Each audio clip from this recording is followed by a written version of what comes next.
16వ అధ్యాయం 29 కూడా చదువుతాం చూడండి. ఆయన శిష్యులు, ఇదిగో ఇప్పుడు నువ్వు గూఢార్థముగా ఏమీ చెప్పక స్పష్టముగా మాట్లాడుతున్నావు అని చెప్తున్నారు. ఆయన దేవుని వాక్యాన్ని మనకు తెలుపుతున్నాడు. కాబట్టి నా నామమున అడగడం అంటే దాని అర్థం ఏంటంటే, మన కోరికలు ఏ ఉంటే అవి మనం ఆయన పేరట అడగడం కాదు, కానీ కుమారుడు మనకు తెలియజేస్తున్న దేవుని వాక్యం యొక్క వెలుగులో తిరిగి ఆయన వాక్యాధారంగా తండ్రిని మనం అడగడం అని చెప్పచ్చు. బ్రాడ్గా ఎక్కడి నుంచి మనం ప్రారంభిస్తున్నాం? కుమారుని కార్యాలు నేనే చేస్తానని చెప్పిన దగ్గర ప్రారంభించాడు, దాన్ని ప్రభువే ప్రారంభించాడు. తర్వాత సువార్థీకరణ గురించి మాట్లాడాడు, మనలో ఫలాన్ని గురించి, కుమారుని స్వారూప్యాన్ని గురించి మాట్లాడాడు. ఆ తర్వాత ఇక్కడ ఏం చెప్తున్నాడంటే, ఆయన వాక్యములో ఆయన తెలియజేస్తున్న సంగతులను బట్టి మనం ఏమి గ్రహిస్తామో తిరిగి ఆయనను మనం అడగడం, దాన్ని గురించి ప్రభువు మాట్లాడుతున్నాడు. మన ప్రార్థన అంతా కూడా ఒక మాటలో చెప్పాలంటే, మన ప్రార్థన అంశాలు చాలా విషయాలు మనం ప్రార్థన చేస్తాం, కానీ ఈ రాత్రి కనీసం మనం ఒక సత్యాన్ని నేర్చుకుంటే చాలు. మన ప్రార్థన అంశాలన్నీ కుమారుని యొక్క నా నామమున అని చెప్తున్న మాటలోని అర్థం ఏంటంటే, కనీసం 2 రకాలుగా ఉండాలని కుమారుడు ఇష్టపడుతున్నాడు. ఒకటి ఏంటంటే, నా నామమున అని చెప్తున్న వాటి ఇంతకుముందు కూడా చదువుకున్నాం మనం. యోహాను రాసిన పత్రికలో ఆయన చిత్తానుసారంగా మనం ఏది అడిగినా ఆయన మనకు అనుగ్రహిస్తాడు అని చెప్తున్నాడు. చాలా జాగ్రత్తగా వినండి. నా నామమును అడగడం అంటే, ఒకటి ఆయన చిత్తానుసారంగా మనం అడగడం, ఆయన చిత్తములో మనం అడగడం.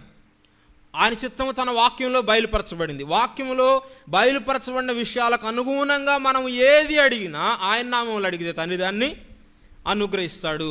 ఇది మాత్రం ఖచ్చితం, ఇది ష్యూర్. దీని విషయంలో అనుమానాలు వద్దు. వాక్యానుసారంగా బయలుపరచబడిన దేవుని చిత్తాన్ని అనుసరించి మనం అడిగితే, కుమారుని నామములో అలాగని మనం అడిగినప్పుడు తండ్రి మనకు అనుగ్రహిస్తాడు. మన ప్రార్థనాంశాలన్నింటినీ అలాగున్న వాటిని మీరు టిక్ పెట్టుకోండి. ఇక మిగిలిన 2వ జాబితా ఏమై ఉండాలని తండ్రి కోరుకుంటున్నాడు, లేక కుమారుడు కోరుకుంటున్నాడంటే, ఆయన చిత్తము బయలుపరచబడని విషయాలు, అస్పష్టంగా ఉన్న విషయాలు తండ్రి యొక్క చిత్తానికి మనం అప్పగించుకుంటూ అడగాలని కుమారుడు ఆశిస్తున్నాడు. ఈ 2 రకాలైన ప్రార్థనలు ప్రభువు మన నుంచి ఆశిస్తున్నాడు.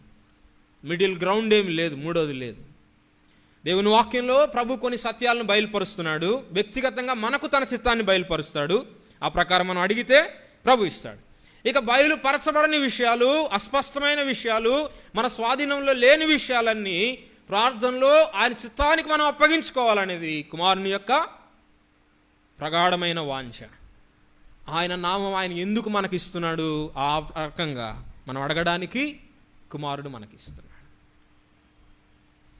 చాలాసార్లు చివరిలో మనం ఉపయోగిస్తాం, కానీ దాన్ని గురించిన గ్రహింపు లేకుండా మనం వాడతాం.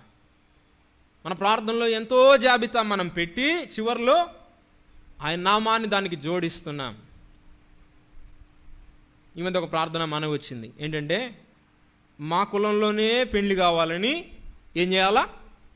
ప్రార్థన చేయాలా. చాలా తప్పది.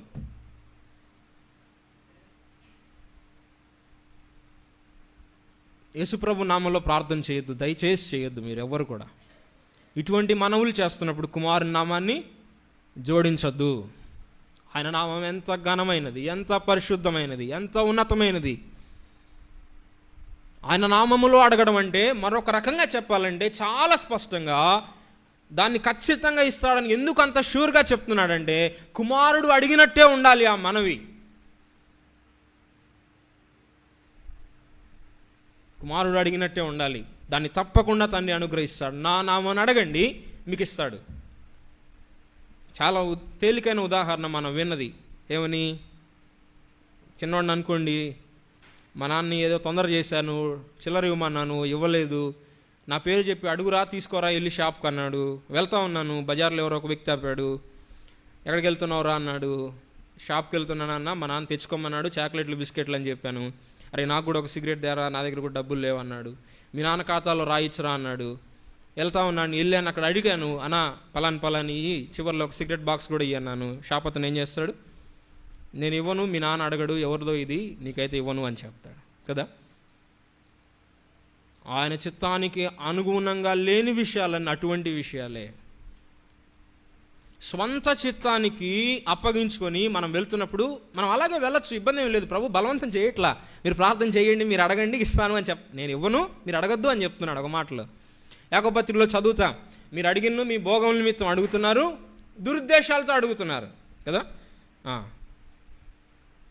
దురుద్దేశాలు లేకుండా మీ మనసులో ఎవరైనా స్పష్టంగా ఉంటే ఫలానా వ్యక్తి అడగచ్చు, తప్పులేదు దాంట్లో. కానీ దాని వెనకాల ఆ ఉద్దేశంతో అడిగితే కూడా ప్రభు దాన్ని అంగీకరించడు. కుమారుని నామములో అడగడం, దాని యొక్క ఔన్నత్యాన్ని మనం నేర్చుకుందాం. దాని ద్వారా మనం ప్రభుకి మహిమను మనం తీసుకొని వస్తాం. ఆయనకు బదులుగా అడగడం అన్నట్లుగా చెప్పుకోవచ్చు దాన్ని. మరొక మాటలో ఆయన ఏ విషయాల పట్ల ఆసక్తి చూపుతున్నాడో దానిని అడగడం అని చెప్పొచ్చు మనం. కుమారుని ఆశ ఏంటి? భూమి మీద నేను కార్యాలు చేయాలి. ఇప్పుడు దాన్ని ఎలా జరిగిస్తారు శిష్యులు? ఈ శిష్యులకు అప్పగిస్తున్నాను. ఎట్లా చేస్తారు? నా నామాన చేస్తారు. నేను ఇది చేయాలని ఇష్టపడను, దాన్ని నా నామాన చేయాలనుకునేవారు వీరిని ఏమని చెప్పాలి? కుమారుడు ఇప్పుడు వీరు ఎంత అజ్ఞానులు, నా నామాన్ని వస్తున్నారు కానీ నా నామం యొక్క అధికారం కింద వస్తున్నామని అనుకుంటున్నారు, కానీ దానివలన ఉన్న గొప్పతనం ఏంటో, తన యొక్క చిత్తం ఏంటో ఎరుగని వారు ఏం చేస్తున్నారు? నా నామాన్ని ఉపయోగిస్తున్నారు, వ్యర్థంగా ఉపయోగిస్తున్నారు అని చెప్పచ్చు. అలాగున ఆయన నామము విశేషంగా మన ప్రార్థనలు మనం ఉపయోగిస్తున్నప్పుడు దాన్ని అర్థవంతంగా వాక్యానుసారంగా మనం ఉపయోగిస్తాం. గెత్సెమనీలో చేస్తున్నది అదే. ఏమని? ఒక పాజిబిలిటీ ఉన్నది, లేకపోతే ఒక ఆల్టర్నేటివ్ ఉన్నది. ఏంటది? ఈ గిన్నె ఆయన యొద్ద నుండి తొలగించి. అక్కడ ఉన్నవి రెండు విషయాలు. ఆ గిన్నె ఆయన త్రాగాలి, లేదా ఆ గిన్నె ఆయన యొద్ద నుండి తొలగించబడాలి. ఇప్పుడు కుమారుడు వ్యతిరేకంగా చేయగలడా తండ్రి చిత్తానికి? చేయలేడు. కాబట్టి ఏమని చెప్తున్నాడు? తండ్రి నీ చిత్తం అయితే. చాలాసార్లు ప్రభువా నీ చిత్తం అయితే అనేది మనం ఎట్లా ఉపయోగిస్తామంటే తెలివిగా ఉపయోగిస్తాం. మనం ఏమనంటే ప్రభు చిత్తం చేయాలని మనకు ఉండదు, కానీ మన ప్రార్థన ఇతరులు వినాలని, ఎట్టకేలకు ప్రభు దగ్గరికి చేరాలని దానికి ఏం జోడిస్తామంటే ప్రభువా నీ చిత్తం అయితే అని పెడతాం మనం. కుమారుని ఆలోచన అటువంటిది కాదు. నీ చిత్తం అయితే ఇది తొలగించు అంటే, నీ చిత్తం కాకపోతే నేను దాన్ని త్రాగుతాను అని ఆయన అర్థం. నీ చిత్తాన్నే నేను జరిగిస్తాను అని అర్థం. కాబట్టి కుమారుడు చేస్తున్న ప్రార్థనలు ఎంత విశేషమైనవి. నా తండ్రి అని ఆయన చెప్తున్నప్పుడు తండ్రి పట్ల మానవునిగా కూడా ఆయనకున్న అంకిత భావం ఎటువంటిది, ఆయనకున్న భయభక్తులు ఎటువంటివి, ఆయనకున్న సేవాభావం ఎటువంటిదో మనం ఆలోచన చేస్తూ ఉండగా, కుమారుని పోలి జీవించడానికి పిలువబడిన మనం, కుమారులుగా పిలువబడుతున్న మనం కూడా ఆయన స్వరూపంలోకి మార్చబడడానికి ప్రభు కృప అనుగ్రహించునుగాక.